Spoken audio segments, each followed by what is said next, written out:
like what I've been saying before about the insurance. These bonds that are out there, the 273, the 274, and the 275 that the federal courts use, or the courts use, and all other bonds, appearance bonds, and everything else, they're really reinsurance bonds. Okay? They're bonding the insurance, okay, in the process. What we have to do is basically come in and settle the bonds.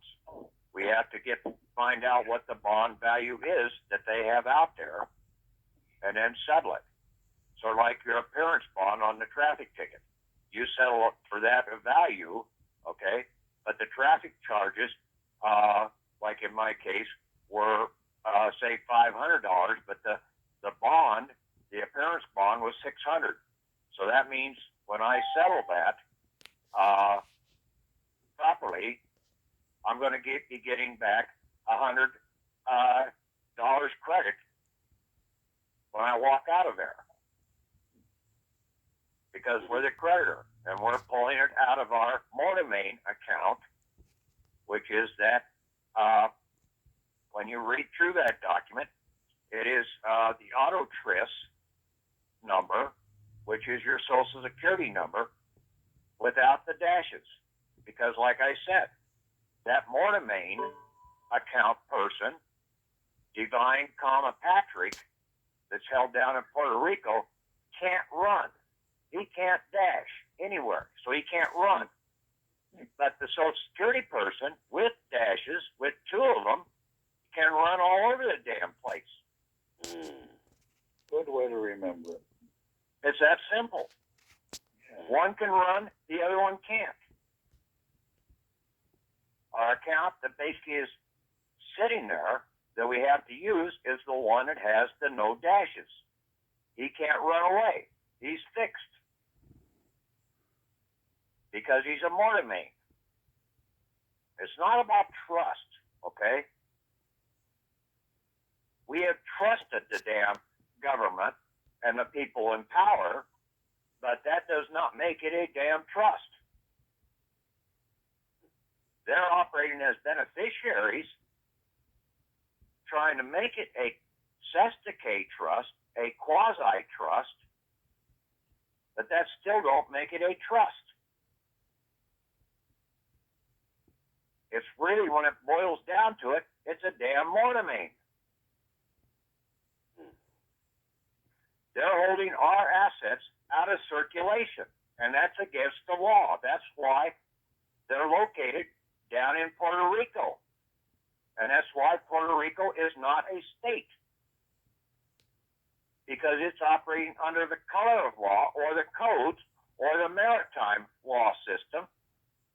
It's not operating under the Constitution or the statutes of this country or nation. It's that simple. Now, the very last part in that document, I don't know which one I had there. I was modifying the last paragraph or two paragraphs there about settling up your statement bills. Okay? A statement is not a bill. When you get a statement from the utility company, that is just a statement, an allegation. Okay? It's not a true bill. There's a big difference between that statement being a bill and being a true bill. It's their fictional bill in their process, but you have to look at what it says. It's sitting there. It's not a true bill, okay? And basically a statement document is what was due and paid. So we have to put the payment down. We accept it and put the payment down to release the negative credits to set off that bill. We give them our Cusip number, which is our Social Security number, and our auto tryst number, the account number to basically draw the credits out of. They already have this. Okay, you go into dishonor, they will go right, as this document says, they will go right after that, settle it, and then they'll turn around and sell this over to a third-party debt collector, trying to still get you into court to dishonor another bond that the court's going to write.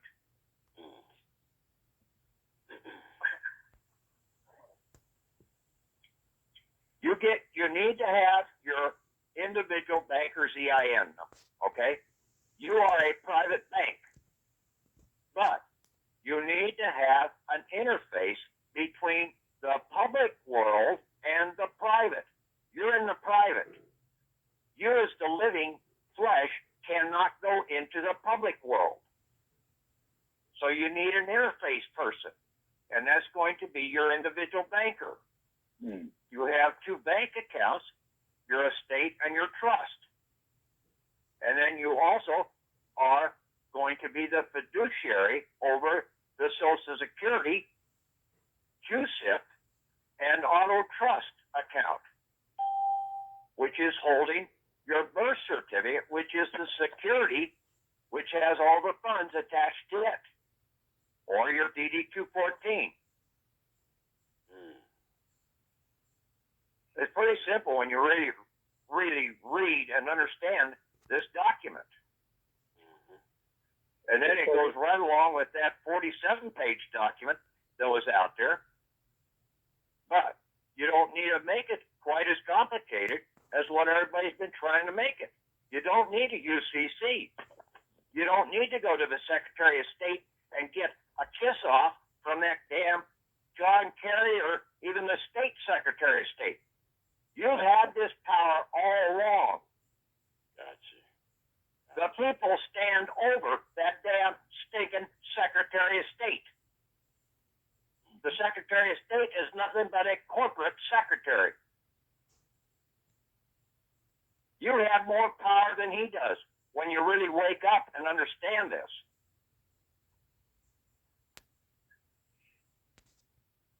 You just have to know how to use your power and not to abuse it and not to argue in their scenario. You come in and settle. Let them have the damn credits. You're not doing a damn thing with them anyway.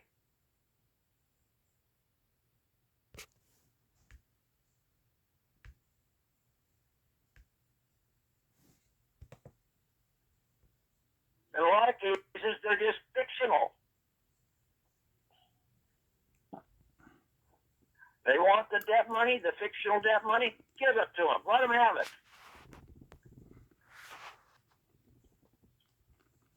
So instead Now, of using the, so I instead of put using up another form, an SF 270 form, that looks like that form, when you look at it, is what we need to do with our receipts when we send those in. You can send a payment in or request to have a payment transferred to a third party into the special or the submission processing center, and Harold sent Tom the link for the 5 submission and processing centers: Cincinnati, Kansas City, Austin, Texas, Ogden, Utah, and Fresno, California, in the IRS. We send those in to them, okay? You can send your certificate of live birth. You basically put a value on it and do a draw against that Mortamain account. But make it realistic, like I'm going out and buying a $1.5 million home. Tell them what you're going to use it for. Okay? It's going to be in the private. Right. You keep it in the private. You do not register it with the state. If you do not give jurisdiction to the state cannot charge taxes on it. It's private property. It's that damn simple. Just like the car that I bought. I didn't register with the state. I don't have a driver's license with the state. So they cannot charge me for driving that vehicle. They can't charge the vehicle. They can't confiscate the vehicle. If they do, they're confiscating private property. The state has no jurisdictional claim over that vehicle. It's that simple. We have to volunteer to give them jurisdiction. Stop volunteering to give them jurisdiction over you and your assets.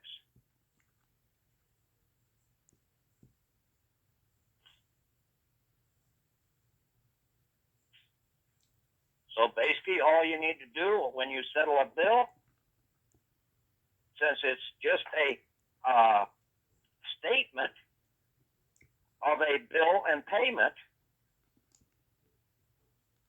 you just turn around and give them your Cusip number and your exemption auto tris account number, the SSN without the dashes. And then you give them a negative credit value settlement of negative dollars per their demand. See, that statement is just a demand. It's not a true bill.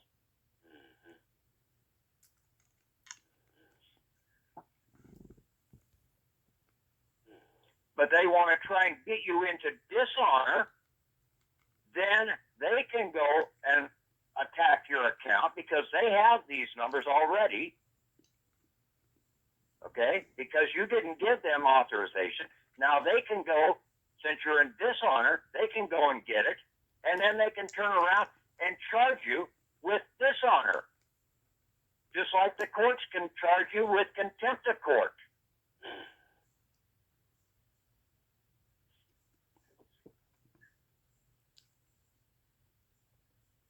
What did Paul say? Settle with thy adversaries quickly. On the way to court, right.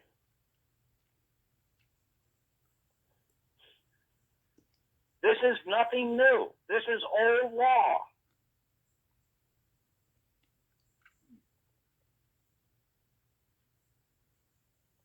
This is the law of merchants out here that has been operating in the Babylonian system for eons, and then into the Egyptian system, and then to the second Babylon, and then into the Greeks, or the Medes Persians, the Greeks, and then the Romans. And onto their money negotiable instruments like apostille, like an UCC. I mean, all of this extra garbage is bullshit. It's not what they're looking for. That carries no weight. If you want to do anything, take your Form 56s, your Form 56 for your Social Security account, and your two Form 56Fs, and then also your W8BN. Send those up to the Secretary of State and get them authenticated. Not apostille, authenticated.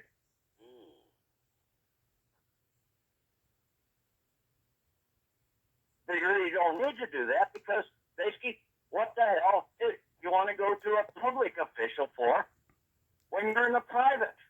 Right.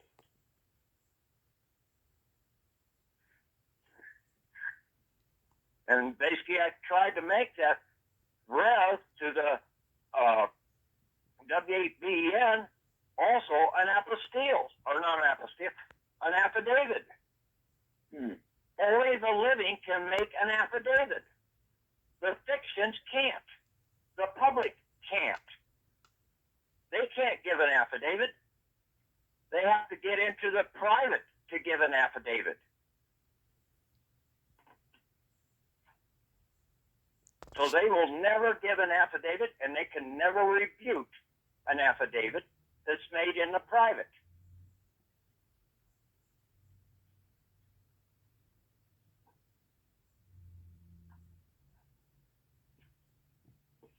Your individual banker, he can operate both in the public and the private because he is an employee of a private bank, your private bank. And the state has no jurisdiction over your private bank. He is not a private banker. He's an individual banker in a private bank.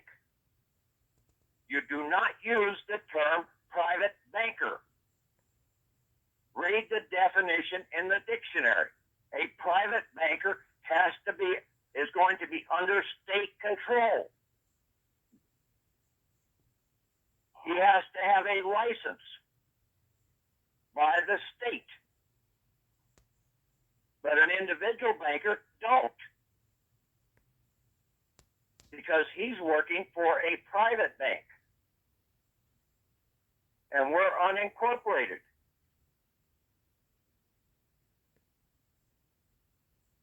So the state has no jurisdictional control over our private bank.